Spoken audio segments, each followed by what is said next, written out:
Hi everyone.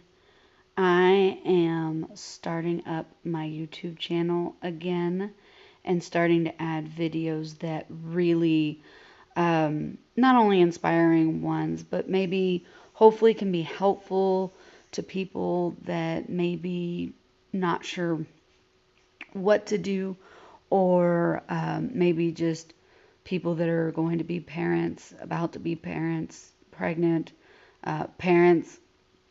So I, so people who don't know me, my name is Samantha, and I am the proud parent of three little ones.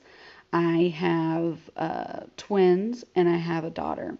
I have twin boys and I have a daughter. Okay. So what I want to talk to you about in this one was a revelation that I came up to last night. And it is that each child that you have is different. Okay.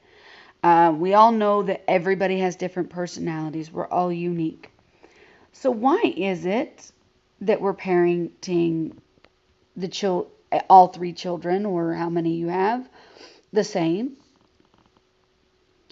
So what may work for my daughter in a parenting setting may not work for my son or one of my sons.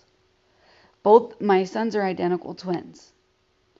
Even though they share the same DNA, my parenting style for one of them may work, but it may not work for the other one. And we as parents, as hard as it is, because we've got a lot going on between being parents, schools, work, all those types of things. But as us being parents, we have to figure out what works best for our child.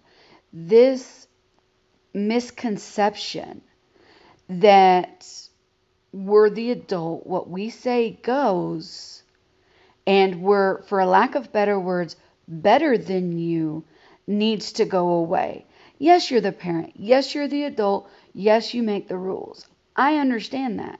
What I'm saying is, for instance, besides parenting styles and that your kids are different, my daughter didn't have a nap because she didn't want to have a nap. She's 5. Okay. Um, she was too excited about something she knew was going to happen after her nap. So we put her in there for quiet time. All right, well, she didn't fall asleep, got her ready, went out to the event that we went out to, came home, and her attitude stunk. Am I going to sit there and scream at her for that? No. Why? Because she's tired. Parents, you have to learn, if you can, that children can have adult emotions. They can talk like adults. They can act in some ways grown, that some people say, or act like adults. That does not mean they can handle things like an adult. That doesn't mean they need to be challenged to try and handle the emotions they're going through like adults can, because they can't. Her being upset and crying, is it frustrating to me? Is it annoying? Like, just get your stuff done, child. Absolutely. But at the same time, I have learned that if I just calm down, take a minute for myself, tag my husband in, significant other if you have one, and come in with a different approach. Because parenting, how it used to be, was a screaming match between the kid and the parent. The more the parent screamed, the more the child screamed. There's tears, frustration, everybody's getting upset. I don't know if the holistic approach that we've gone through, with the things that we use in our home, has helped us, but we know, for my daughter at least, my sons are 17 months old, so it's a little different. But for my daughter at least, coming in yelling and screaming at her only results in her screaming back because she thinks it's okay. So we ask her to adjust her attitude. While she's doing that, we calm ourselves down and approach her in a more approachable way to make her understand. Kids are smart, guys.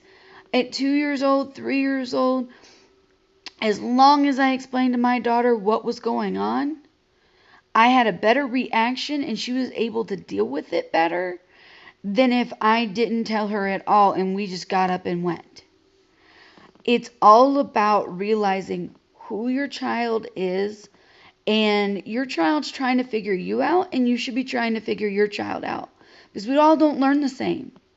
We all don't respond well to the same things. So keep that in mind if you can when it comes to parenting.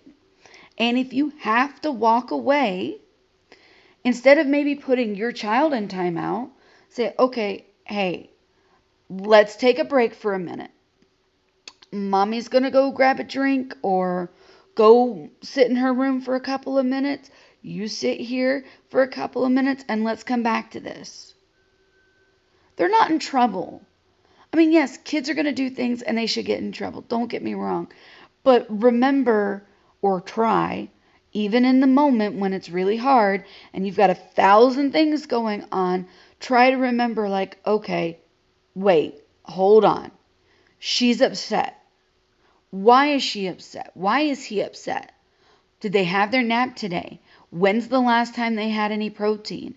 When's the last time they ate? When's the last time they went to the bathroom? I don't care if your child's 10 or 15 for that matter. But it's something that we need to realize. They're not adults. They're not adults when they're 15. You went through puberty. You know how that felt. You know how it felt growing up as a child if your parents got on to you about something that you couldn't really control because you were full of emotions, or you're going through puberty so you're super tired. We as parents have the power to change and mold these kids to have a better society altogether. You don't have to raise your child the way your parent raised you. If you loved it, or if you love some of it, absolutely take that. There are absolutely some things I absolutely loved. But there are things in this growing environment with things we're learning about between, things that you wouldn't do 30 years ago or even 10 years ago that you're more concerned about now. 10 years ago, we weren't concerned about looking at labels. We weren't concerned about certain things. The more you learn, the more you can grow, the better parent you can be, and the better relationship you can have with your child. Because let me tell you something, reality check, you are not better than anybody else. We are all equal. You are not above your child. I understand people don't like the idea of being friends with your child, because I understand and will be perfectly fine with my daughter calling me a mean mommy. And same thing with my boys, because you have to make those decisions. But you have to remember the age of your child, what growing pains or what they're going through, and try to understand what's going on instead of just getting in a yelling match because you want it your way because you're the parent. Because guess what? Your way is not always the best way. It isn't. I hope you guys have a great Friday. More videos to come. If you have any questions, comment below and we'll start this off right. Have a good one. Bye, guys.